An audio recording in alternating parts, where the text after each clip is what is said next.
नमस्कार, मैं हूं नीरज कुमार और आप देख रहे हैं मोबाइल न्यूज 24।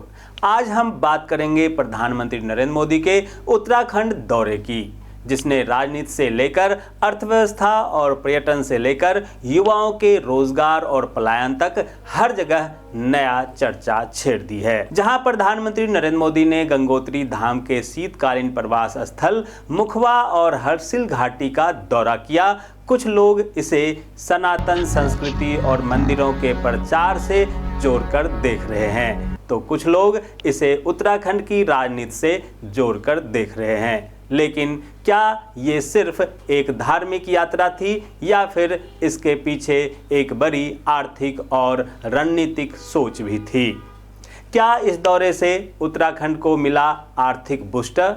क्या यहाँ के युवाओं को अब अपने गांव छोड़कर शहरों की ओर भागने पलायन करने की ज़रूरत नहीं पड़ेगी? और क्या यह यात्रा उत्तराखंड को टूरिज्म के क्षेत्र में नए नक्शे पर लाने का काम करेगा? आइए इस रिपोर्ट में हम आपको दिखाते हैं कि प्रधानमंत्री नरेंद्र मोदी के इस यात्रा से उत्तराखंड को असली क्या क्या फायदा होने वाला है। इससे उत्तराखंड के पर्यटन को बूस्टर डोज मिलने वाला है। उत्तराखंड की खूबसूरत हर्षिल घाटी, जिसे मिनी स्विट्जरलैंड भी कहा जाता है, अब सुर्खियों में आ गई है। प्रधानमंत्री नरेंद्र मोदी के यहाँ आने से टूरिज्म इंडस्ट्री को बड़ा फायदा मिल सकता है। उत्तराखंड की अर्थव्यवस्था का बड़ा हिस्सा पर्यटन पर निर्भर है और जब प्रधानमंत्री किसी भी जगह जाते हैं तो वहाँ लोगों की दिलचस्पी बढ़ जाती है। यही हमने केदारनाथ, बद्रीनाथ, हेमकुंड साहिब जैसे धार्मिक स्थलों में भी पहले देखा है। और इसलिए जहां प्रधानमंत्री नरेंद्र मोदी ने एक बार अपने चरण रख दिए, वहां अब ज़्यादा से ज़्यादा पर्यटक आएंगे, तो होटल, रेस्टोरेंट और ट्रांसपोर्ट इंडस्ट्री को सीधा फायदा मिलेगा। लोकल गाइड, ट्रैकिंग एजेंसियां और एडवेंचर स्पोर्ट बिजनेस को भी बूस्टर मिलेगा। चार धाम यात्रा की तर्ज पर अब हर्षिल घाटी और मुखवा भी नया टूरिज्म हब बन सकते हैं। इंफ्रास्ट्रक्चर में बड़े निवेश की भी उम्मीद की जा सकती है। पहाड़ी सड़कों पर निर्माण कार्य, पुलों और हाईवे के दोनों तरफ का सौंदर्यीकरण भी शामिल है। टूरिज्म बढ़ने के साथ साथ सड़कों और इंफ्रास्ट्रक्चर में भी निवेश होगा, क्योंकि प्रधानमंत्री नरेंद्र मोदी का ध्यान हमेशा से इंफ्रास्ट्रक्चर डेवलपमेंट पर रहा है। केदारनाथ पुनर्निर्माण इसका सबसे बड़ा उदाहरण है, जहां 2013 में तबाही हो चुके इस धार्मिक स्थल को फिर से विश्व स्तरीय सुविधाओं से सुसज्जित करने के लिए जोड़ा गया। अब हर्षिल घाटी और मुखवा में भी बेहतर कनेक्टिविटी और रोड नेटवर्क विकसित किए जा सकते हैं।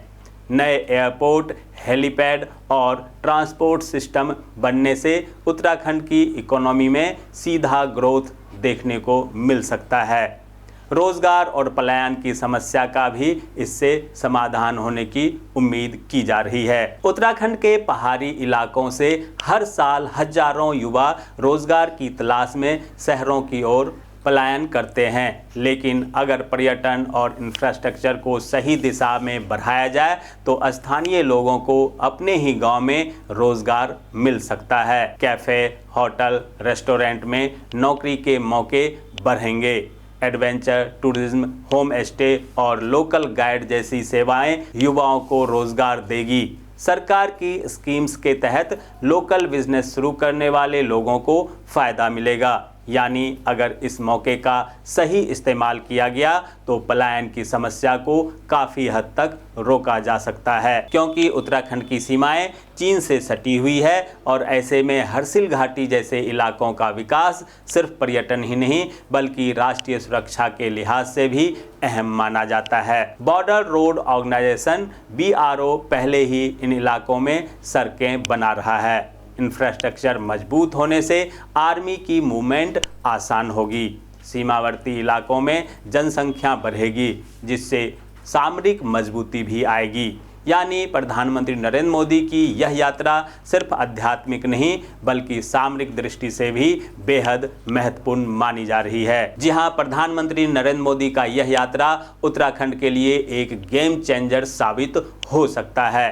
पर्यटन में बढ़ोतरी, हर्सिल घाटी और मुखबा जैसे कम प्रसिद्ध स्थान को अब लोकप्रियता मिलेगी, रोजगार के नए मौके मिलेंगे। तो दोस्तों, आप इस रिपोर्ट से क्या समझते हैं? क्या प्रधानमंत्री नरेंद्र मोदी की इस यात्रा से उत्तराखंड की तस्वीर बदल सकती है? क्या अब उत्तराखंड का टूरिज्म और अर्थव्यवस्था नई ऊंचाइयों तक पहुंच पाएगी? क्या उत्तराखंड के युवाओं का पलायन रुकेगा? आप अपनी राय हमारे कमेंट सेक्शन में दे सकते हैं, वीडियो को लाइक कर सकते हैं और ज़्यादा से ज़्यादा शेयर कर सकते हैं, ताकि ऐसे तमाम रोचक खबरों से आप और आपके जानने वाले रह सकें अपडेट। नमस्कार, धन्यवाद।